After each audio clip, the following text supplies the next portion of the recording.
आचार्य मुकेश चंद्र माथुर, आदर्श विद्या मंदिर उच्च माध्यमिक जालोर, कक्षा द्वादशी, विषय हिंदी, अध्याय 2, भ्रमर गीत से चयनित कुछ पद। कवि सूरदास।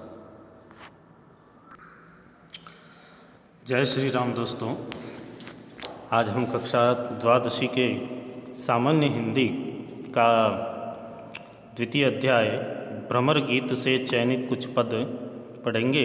जिसके कवि हैं सूरदास जी। सूरदास जी का जन्म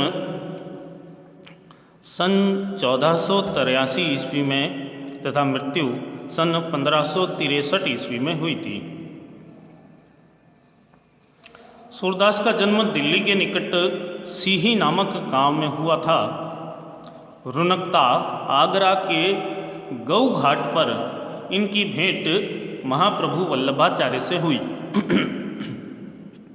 उन्होंने सूरदास को वल्लभ संप्रदाय में दीक्षित किया तथा भागवत कथा सुनाई, जिसके आधार पर कवि ने उच्च कोटि के साहित्य का सृजन किया। सूरदास ने ब्रज भाषा में कृष्ण की लीलाओं का सुंदर चित्रण किया है। वे भक्ति, श्रृंगार एवं वात्सल्य के अनुपम कवि हैं। सूरदास की प्रमुख रचनाएं 3 मानी जाती हैं: सूरसागर, सूरसारावली, साहित्य लहरी। इनमें से सूरसागर इनकी अक्षय कीर्ति का आधार ग्रंथ है। सूरदास अष्टछाप के शीर्ष कवि हैं। कृष्ण के लोकरंजक रूप को काव्य का आधार बनाकर उन्होंने जयदेव और विद्यापति की गान परंपरा को आगे बढ़ाया। सूरदास का काव्य हिंदी साहित्य की अमूल्य निधि है। उनके बारे में किसी कवि ने सच ही कहा है: सूर सूर तुलसी ससी उडगुन केशव दास, अब के कवि खद्योतसम जहाँ तहाँ करत प्रकाश। अर्थात हिंदी साहित्य को सूरदास ने सूर्य के समान प्रकाशित किया। तुलसीदास ने चंद्रमा के समान प्रकाशित किया तथा केशवदास ने तारे के समान, उडगन यानी तारा। और आगे कवि कहता है कि अब के कवि खद्योतसम जहाँ तहाँ करत प्रकाश। और बाकी जितने भी कवि हुए, इन तीनों के अलावा, वे सब जुगनू की समान थोड़े से टिमटिमा के रह गए। इस पाठ में सूरसागर के भ्रमर गीत से 6 पद लिए गए हैं। श्री कृष्ण ने विरह वेदना से व्यथित गोपियों को सांत्वना देने हेतु उद्धव को भेजा। श्री कृष्ण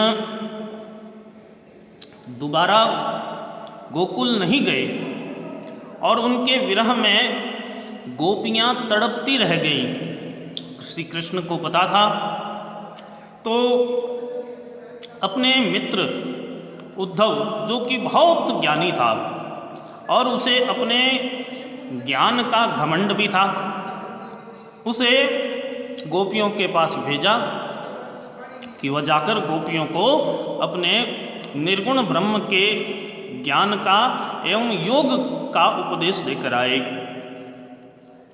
वह उद्धव गोपियों के पास पहुंचा, उनसे बातचीत करने लगा।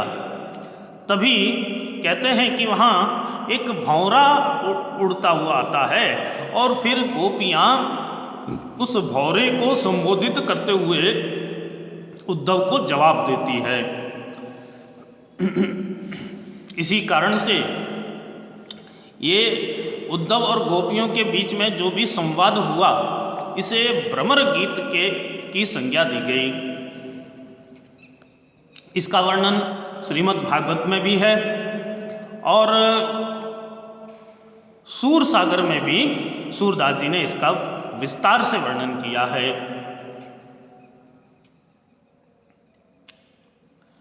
गोपियाँ भ्रमर के बहाने उद्धव को जवाब देती हैं। उन्हें कड़वी ककड़ी के समान योग का उपदेश अरुचिकर लगता है। उनके लिए मिलन और विरह दोनों स्थितियों में श्री कृष्ण से लगाव लाभदायक है। मथुरा काजल की कोठरी के समान है। उनकी आंखें श्री कृष्ण दर्शन को व्याकुल है। वे निर्गुण ब्रह्म के रूप, रंग, निवास, माता पिता आदि का ब्यौरा जानना चाहती है। यानी गोपियों का मानना है कि निर्गुण भक्ति हम गोपियों के लिए संभव नहीं है, क्योंकि हम लोग सगुण भक्ति की काव्य रस की सगुण भक्ति की रस धारा में डूबी हुई हैं और निर्गुण भक्ति में हमारा मन नहीं लगेगा। इसी कारण से वे उद्धव से पूछती है कि तुम्हारे इस निर्गुण ब्रह्म का रूप रंग क्या है, उसके माता पिता कौन हैं और वो रहता कहाँ है, हम किस प्रकार से उसके अंदर अपनी आसक्ति लगाएं, अपना ध्यान एकाग्र करें उसके अंदर।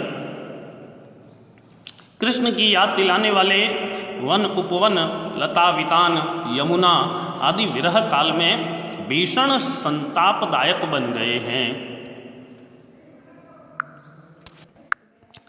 आइए पढ़ते हैं हम भ्रमर गीत के चयनित कुछ पद, जिसमें प्रथम पद इस प्रकार से हैं।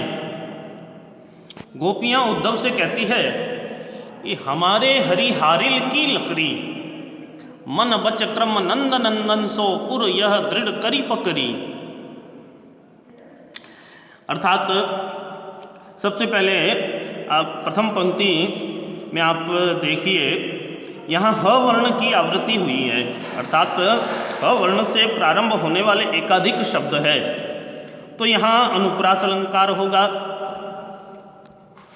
गोपियाँ उद्धव से कहती है कि हमारे हरि यानी हमारे प्रभु हारिल पक्षी की लकड़ी के समान हैं। अब ये हारिल पक्षी क्या है? हारिल पक्षी एक विशेष प्रकार का पक्षी होता है जो जन्म के कुछ समय पश्चात ही एक छोटी सी लकड़ी का टुकड़ा अपने पंजे में पकड़ लेता है, जो मृत्यु पर्यंत उसके पंजे में जकड़ा हुआ रहता है। तो गोपियाँ भी कहती हैं कि हमारे प्रभु जो हैं वो हारिल पक्षी की लकड़ी हैं और हम लोगों ने मन वचन क्रम से नंद नंदन यानी नंद के पुत्र भगवान कृष्ण को उर यानी हृदय में दृढ़ता से पकड़ रखा है। मन वच क्रम नंद नंदन सो उर यह दृढ़ करी पकड़ी। हम लोगों ने नंद के पुत्र भगवान कृष्ण को अपने हृदय में उस हारिल पक्षी की लकड़ी के समान ही दृढ़ता से पकड़ रखा है। जागत सोवत सपने सौतुख, सौतुख यानी प्रत्यक्ष, कान्ह कान्ह जठरी। अब यहाँ पर कान्ह कान्ह शब्द 2 बार आया है, किंतु इस शब्द का अर्थ वही है, यानी भिन्न नहीं हो रहा है, तो यहाँ पर पुनरुक्ति प्रकाश अलंकार होगा। गोपियाँ कहती है कि हम जागते हुए, सोते हुए, सपने में तथा प्रत्यक्ष कान्हा कान्हा ही की ही रट लगाती रहती है। जकरी यानी रट लगाती रहती है। सुनत ही जोग लगत ऐसो अली। हे भौरे, भौरे को संबोधित करते हुए कहती है कि हे भौरे, अली यानी भौरा, कि तो ये योग संदेश सुनकर हमें ऐसा लगता है ज्यों करुई ककरी। करुई ककरी यहाँ पर भी अनुप्रास अलंकार है। कड़वी ककड़ी के समान ये जो योग का संदेश हमको लगता है। आप लोगों ने ककड़ी बहुत बार खाई होगी। कभी कभी ककड़ी कड़वी निकल जाती है और संयोग से हमारे मुंह में कड़वी ककड़ी का थोड़ा सा भी अंश चला जाए तो हमारा मुंह इतना कड़वा हो जाता है कि उसके बाद में कितना ही पानी पी लें या कुछ मीठा भी खा लें तो भी उसकी कड़वाहट नहीं मिटती। इसीलिए गोपियों ने इस योग संदेश की कड़वाहट को कड़वी ककड़ी के समान बताया है। सोई व्याधि हमें ले आए, व्याधि अर्थात रोग, देखी सुनी न करी, कि तुम ये कौन सा रोग हमारे पास में ले आए, कौन सी व्याधि हमारे पास में ले आए जो हमने कभी भी न तो देखा है न सुना है। यह तो सूर तिन्हें ले दीजिए जिनके मन चकरी।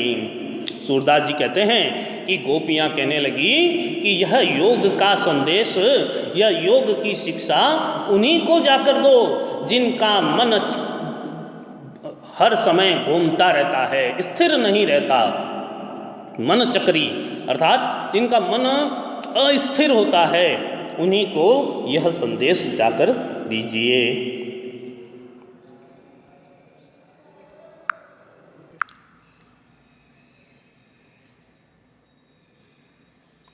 आज प्रथम खंड में, इस पाठ के प्रथम खंड में हमने कवि सूरदास जी का परिचय पढ़ा तथा प्रमर गीत का पहला पद पढ़ा। अब आपको इससे संबंधित कुछ प्रश्न अपनी अभ्यास पुस्तिका में करने हैं। ये प्रश्न इस प्रकार से है। पहला प्रश्न है, सूरदास का जन्म कब व कहाँ हुआ? दूसरा प्रश्न है, सूरदास ने किन प्रमुख रसों को अपनी कविता का विषय बनाया? तीसरा प्रश्न है, सूरदास के प्रमुख ग्रंथ कौन कौन से हैं?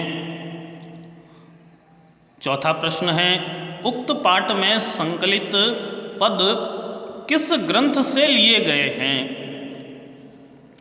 पांचवा प्रश्न है, हारिल पक्षी की क्या विशेषता होती है, समझाइए। और छठा और अंतिम प्रश्न है, गोपियों को योग संदेश किसके समान लगा?